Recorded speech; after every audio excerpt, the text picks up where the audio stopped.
Another thing about Sweden is that it's a very practical country and they don't have too much connection to the church. They have the Svenska kyrkan and their members, but not everybody is a believer. I have some Christians friends who do go to church.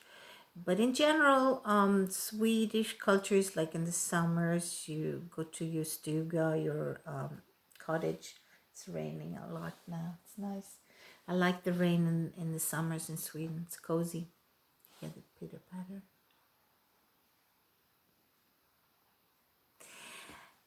Anyway, so I think this pandemic has been good to value that. Oh, they can one thing I didn't mention, I forgot to mention, that the Swedes were advised not to visit their parents. So anybody above 70 needs to be at home.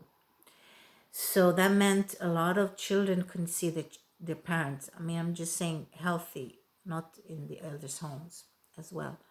And they are talking about how sad and hard it was for them, or still is, to not see their parents. So I think that's very good to start to value your mother and your father, to value your father and your mother, and to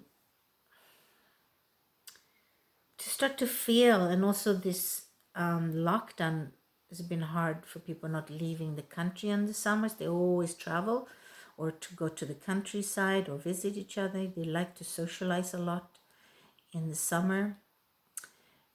They do also in Christmas and sometimes, and then it's in other socializing, which is indoor and it's nice and cozy. It's called mysigt. When it's cozy and you hang out and you light candles when it's dark outside, it's very nice. But the more socializing is in the summer. So I think people are start to value now friends, they value their parents more, and they start to look at what is the bigger meaning here. Maybe value life more. I think so, because I noticed that when I'm in Israel, my soul is so much more nourished and I'm so much more alive in terms of spiritual matters. There's so many teachings about different things, and the Shabbats that I celebrate, it's just very, very uplifting to do something holy. It doesn't need to be the Shabbat if you're not Jewish. It could be anything that makes the sacred, differentiated from the day-to-day weekly activities, that makes that special. Like, wow, we have now this moment of connecting to a higher purpose or to God or our creator. And that's what I'm missing in Sweden. I love my friends and I love nature. Nature is very spiritual and nurturing, but I miss the soul connection. And there are a lot of Swedes too who have communities in New Age, communities. I am connected with them, and they're wonderful, high souls. It doesn't mean that not everybody's not a high soul here. Everybody's a high soul. It's just the custom is to be more practical. And so a lot of conversation is about how to build this thing and how to paint your boat, or where should we, you know, build this next little balcony, and what kind of plants should we put in the garden, which is great too. I just miss like more the spiritual meaning of life. And they do talk about emotions too, more or less. And there's really a lot of good relationship also. I'm just missing, I'm so deeply steeped in tradition and ritual. So for me, I need both words. I need Israel and Sweden. And because I'm also Swedish, and also because I'm an Israeli citizen and I'm Jewish, so it's something that I also physically need, because the summers are so hot in Israel. So I come here in the summers, and the winters I come here. So it's half year, half year. And it's a nice balance between these two very separate cultures. In Sweden, you can relax. There's no, war that could suddenly happen in Lebanon, or Gaza is shooting another rocket to kill you in Tel Aviv, or I mean, it's just very unpredictable every day there. Or suddenly Iraq will want to send a nuclear missile, or Iran. Iran. We had before rockets with Iraq in 1980s, I think, or 1990s. Every time there's another neighbor in Israel who wants to kill Israel because they don't like us, and I think it's really important that we respect each country and each region. Maybe this COVID thing, I hope, has created more equal footage. I hope this Gaza tension will stop, and we can come to peace finally with the Palestinians and the Gazans. In Israel, then things would be more relaxed. People are trying to do so much in Israel, also survive, working 2 jobs, trying to build a country, trying also to respect each other as they work with a lot of stress, and it's just very, very hard. But what I love about Israel, it's real, it's immediate, it's live the moment now, because you don't know what's going to happen tomorrow.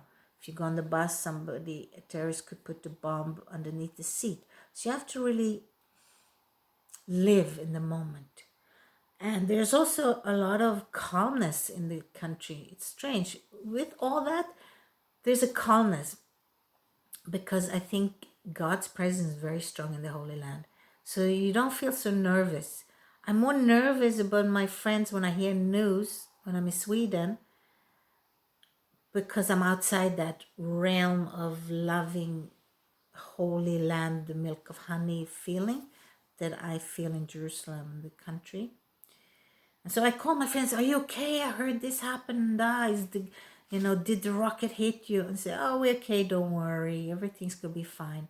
So I totally know that also when I'm in America. There's another insecurity feeling. And when I'm in Israel, even all these things that happen, like the trauma of another war, another rocket could happen, there's a calm. There's like ashgacha milamala, they say in Hebrew. It's like there is a protective layer over the country. And that explains why so many wars were miraculously won when Israel was attacked in 1967, the Six-Day War and the Yom Kippur War, when all the Arab countries were trying to kill the Jews and annihilate Israel. There were so many miracles that happened.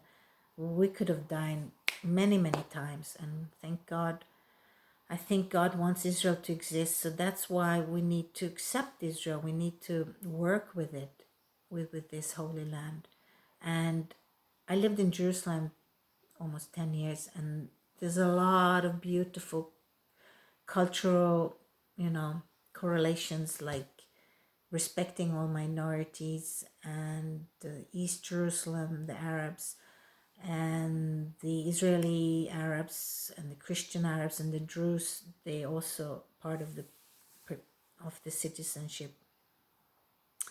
And there's a lot of festivals, was including in the old city, the Christian quarter, the Muslim quarter, the Armenian quarter, the Jewish quarter, like a light festival or the music festival. It's wonderful. So you walk from one quarter to another quarter and you hear different music, and it unites. Sound and light unites religion, it unites people. And so I feel like the Israeli mentality is to include everybody. Now the problem is the neighbors around who don't want to accept Israel, and how do we deal with the Palestinian issue, which is a long, long problem. But in terms of the actual living with its citizen, with so many minorities, there's a lot of tolerance, and there's a lot of beautiful connections too, and collaborations. I have a lot of friends who are in choirs with Palestinians, or they work with them, they do music. And also the peace workers I've been involved with, Eliyahu McLean and Ibrahim from the Olive Mountain, and Yuval and Jeff Goldstein, and a lot of people who do work with the Palestinians. They have the Sulcha events. So there's a lot of collaboration too, and the news doesn't put that out. There's a lot of positive energy too. There's things that there's some well, you can edit this out.